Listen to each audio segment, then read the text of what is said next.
नमस्कार. श्री स्वामी समर्थ. कसे आहात तुम्ही सगळे? आय होप तुम्ही सगळे मस्त असाल. तर मी आज तुमच्यासाठी अजून एक नवीन व्हिडिओ घेऊन आली आहे.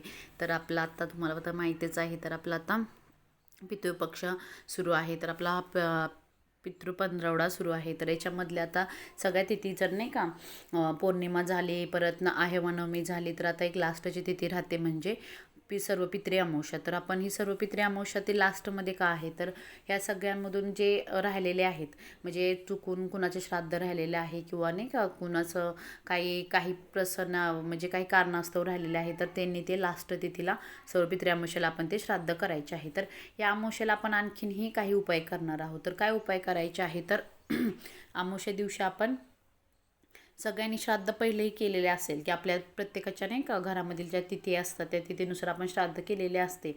महाळ म्हणतात ते महाळ वगैरे केलेले आहेत. तरी पण आपण ह्या ह्या सर्व पित्री अमावस्याला हाही उपाय करायचा आहे. तर आपण दुपारी 12 वाजता नाही का दही भात हे आवर्जून आपण कावळ्याला वरती ठेवायचं आहे. तर आता लास्ट म्हणजे काय आहे, तर ह्या वर्षातला आपला हा पितृपक्षातला हा लास्टचा दिवस आहे. तर आपण हे लास्टचा दिवस म्हणजे काय, आपल्या जे घरी जे पित्र जे आलेले आहेत घरी जेवण्यासाठी, म्हणजे म्हणतात ना आपल्याला म्हाळाचा पंधरवडा आहे, तर ह्या दिवसामध्ये आपल्या घरी आपले पूर्वज येतात, म्हणजे पित्र म्हणून येतात. तर आपण त्यांच्यासाठी हे 15 दिवस आपण दिलेले आहेत. तर ह्या 15 दिवस हा लास्टचा दिवस आहे. तर लास्ट दिवस म्हणजे आपल्या पूर्वजांना किंवा पित्रांना आपण निरोप द्यायचा दिवस आहे. तर त्यांना निरोप कसा द्यायचा, की आपण या पूर्ण वर्षभरामध्ये ज्या नाही सेवा जमल्या त्या आपण ह्या 15 दिवसामध्ये केल्या आहेत. तर ह्यांना जाताना आपण आपल्या पूर्वजांना खुश करण्यासाठी किंवा आपण ह्या सर्व पित्री अमावस्येसाठी हे सगळं आपण करायचं आहे. तर आपण त्या दिवशी सकाळी उठून मस्त आपण नाही का देवपूजा वगैरे करायची आहे. नंतर उंबरठ्याला लेपन करायचं मस्त. आपला मुख्य द्वार आहे ते पूर्ण स्वच्छ पुसून वगैरे घ्या, त्याच्यावरती स्वास्तिक वगैरे काढा.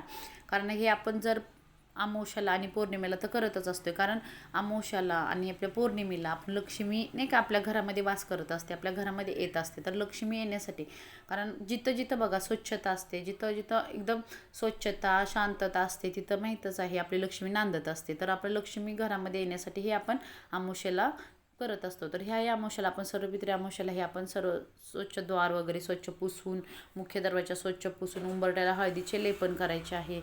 आणि नंतर ना दरवाजा पुसल्यानंतर त्याला स्वस्तिक काढायचं आहे. आणि उंबऱ्यावरती आपण थोडे तांदूळ टाकायचे आहेत. तर आपण ते तांदूळ तर आपण जर 15 दिवसामध्ये तर आपण सेवा केलीच आहे पितरांची, तर ह्या आजही करायची आहे लास्टच्या दिवशी. तर आपण ते तांदूळ टाकल्यानंतर आपण उंबरठ्याला तिथं आपण तुपाचा दिवा लावायचा आहे.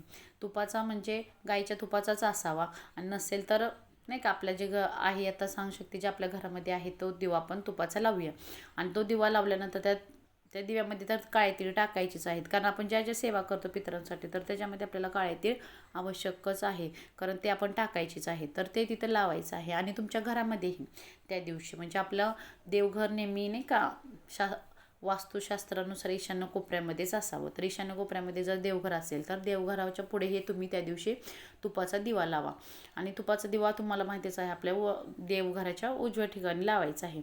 तर तिथं लावून आपण देवाला नमस्कार करायचा. आणि त्या दिवशी आपण आपल्या पितरांनाही नमस्कार करायचा, दिवा वगैरे लावून नमस्कार करायचा. कारण आपण ज्या 15 दिवसामध्ये ज्या सेवा केल्या ते त्यांना म्हणायचं आमच्याकडून काही चुकलं वगैरे असेल तर आम्हाला माफ करा, आणि आम्हाला आमच्या नाही का आमच्या जीवनामध्ये यश बरगत वगैरे द्या. कारण आपल्याला प्रत्येक गोष्टी आपण नाही का करत असतो, त्याच्यामध्ये आपल्याला खूप असे अडथळे वगैरे येतात. मग नाही का आपल्या म्हणजे काहीतरी आपल्या नाही का नकारात्मक शक्ती असतात, त्याच्यामुळे आपल्याला असे नाही का वाईट अनुभव वगैरे येतात. तर ते काही होणार नाही. आपण ह्या सेवा जर करत गेलो तर आपले नाही का पूर्वज आता जाताना आपल्याला त्यांना खुश करायचे ना, मग ते जाताना ते खुश होऊन गेले की आपल्याला चांगला आशीर्वाद देतील. तर त्यासाठी आपण ह्या सगळ्या सेवा करायच्या आहेत. तर आपण त्या दिवशी लास्ट दिवशीही तुम्ही श्राद्ध पहिले घातले आहे किंवा आपल्या म्हाळ असतात आपल्या तिथीनुसार घातलेले आहे, तरी तुम्ही ह्या अमावस्याला नाही का, तर ह्या अमावस्याला तुम्ही दही भात आवर्जून कावळ्याला वरती ठेवा, छतावरती ठेवा. दारात तुमच्या जिथं पक्षी येतात नाही का कावळा तिथं येईल तिथं, आणि शक्यतो कावळ्यांनाच खायला पाहिजे. नसेल नाही आला तर दुसऱ्या पक्षाने खाल्लं तरी आता काय म्हणजे नाही का पर्यायच नसतो. तर आपण त्यासाठी आपण ते करायचं आहे. कारण सर्व पित्री अमावस्या ही लास्ट आपल्या पित्रांची नाही का म्हणजे म्हटलं आहे नाही का, पूर्ण याच्यामध्ये जमलं नाही तर तुम्ही लास्ट पितृ अमावस्येला तर तुम्ही सगळे पित्र जेवायला घालायचीच असतात. तर हे लास्ट त्यांच्या जाण्याचा टाईम असतो. तर त्या दिवशी आपण हे आता सांगशक्ती जे होईल ते आपण करायचं आहे. आणि अमावस्या म्हटलं की आपण माहिती आहे देवघरामध्ये देवपूजा वगैरे हे सगळ्या गोष्टी तर नाही का आवर्जून नाही का असं तयारी वगैरे छान करतोच. तर ह्याही दिवशी आपण सर्व पितृअमावस्येला ही सर्व आपण तयारी करायची आहे.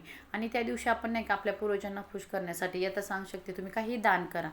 म्हणजे तुम्हाला जमल असं नाही का, आपल्या परिस्थितीनुसार थोडंफार नाही का. आणि त्या दिवशी तुम्ही म्हणजे शक्यतो बामणांना नाही का, बामणांना शिदा वगैरे द्या. ही गोष्टी जास्त महत्त्वाच्या आहेत. कारण आपले येतं शक्ती नाही का. पण आपण ज्या दिवशी पित्र जेवायला घालतो तेव्हा आपण ब्राह्मणांकडूनच आपण नाही का, आपण पायपूजा वगैरे त्यांच्याकडूनच करतो. तर तेव्हा आपण त्यांना नाही का आपलं एक दान म्हणून जेवढे आपण ब्राह्मण लोकांना नाही का शिदा वगैरे देतो, ते सगळ्यात म्हणजे सर्वोत्तम दान असते ब्राह्मणांना ज्या द्याल तुम्ही ते. आणि ते ब्राह्मणांना शक्य नसेल नाही का, तर शक्य होईल तर तुम्ही ब्राह्मणांनाच दान द्या. आणि बाहेर जमलं तर नाही का, म्हणजे गोरगरिबांना दान हे कशासाठी करायचं, गोरगरिबांना करायचं असतं तर त्यांच्यासाठी नाही का, जे आवर्जून छोट्या गोष्टीमध्ये नाही का दान करा तुम्ही. जे खायच्या गोष्टी असेल ते, नाहीतर नाही का एखादी चप्पल, काही पण तुमच्या येतं सांगशक्ती तुम्हाला जे शक्य आहे, तुमच्या जेवढं शक्य आहे तेवढं तुम्ही नाही का दान करा. आणि आपण जाताना पूर्वजांचा चांगला आशीर्वाद घ्यायचा आहे. तर त्यासाठी आपण ह्या सगळ्या गोष्टी करायच्या आहेत. तर आता आपण ह्या पितृपंधरवड्यामध्ये पूर्ण सगळ्या सेवा केल्या, नामजप केलं. आपल्या माहिती आहे दत्ताचं नामजप करायचं होतं, नामस्मरण करायचे होते. नंतर ना आपण रोज दही भात नाही का, आपण कावळ्यांना पक्ष्यांना द्यायचं होतं, धान्य वगैरे आपल्या जे यथासांगशक्ती जे करायचं होतं तेही आपण केलं. आणि लास्ट आता पितृअमावस्या आहे, तर ह्या अमावस्या दिवशी हे आपण नाही का हे सगळं केलं पाहिजे. कारण का माहिती आहे, आपल्याला जेवढं नाही का ह्या 15 दिवसामध्ये जेवढे आपल्या पितरांची सेवा, त्यांच्या नाही का पूर्वजांच्या आत्म्याला शांती लाभण्यासाठी जेवढ्या सेवा होतील तेवढ्या आपण सेवा केल्या आहेत. आणि जे आपण नाही का घरामध्ये ज्या पूर्वजांसाठी जे नामजप होतं त्याच्या आत्म्यासाठी शांती मिळण्यासाठी किंवा त्यांचा गतिमार्ग पुढचा मोकळा होण्यासाठी जे आपण नामजप केलं दत्ताचं, सगळ्यात प्रभावशाली दत्ताचं नामजप, श्री गुरुदेव दत्त, श्री गुरुदेव दत्त, जो बसता उठता तुम्ही सतत नाही का नामस्मरण केलं, ह्या गोष्टीसुद्धा खूप आपल्या पूर्वजांसाठी खूप अशा महत्त्वाच्या होत्या की त्यांच्यासाठी, त्यांच्या आत्म्याला शांती लाभण्यासाठी ह्या सगळ्या गोष्टी नाही का आपण मनापासून केल्या. आणि ते मनापासूनच तुम्हाला आशीर्वाद पण देणार आहेत. कारण आपण जे मनापासून गोष्टी करतो नाही का, कुठलीही गोष्ट तुम्ही साधी सिंपल काहीही करा, पण जी मनापासून केलीच नाही का तर ती देवापर्यंत पोहोचतेच. आणि आपण पितरांसाठी आपल्या जेवढ्या मनापासून ज्या 15 दिवसामध्ये आपण ज्या सेवा केल्या त्याही आता सांगशक्ती ते तिथपर्यंत आपल्याला नाही का पोचलेल्याच असतात. आणि आपण जाताना मग त्यांचे चांगले आशीर्वादही घ्यायचे आहेत.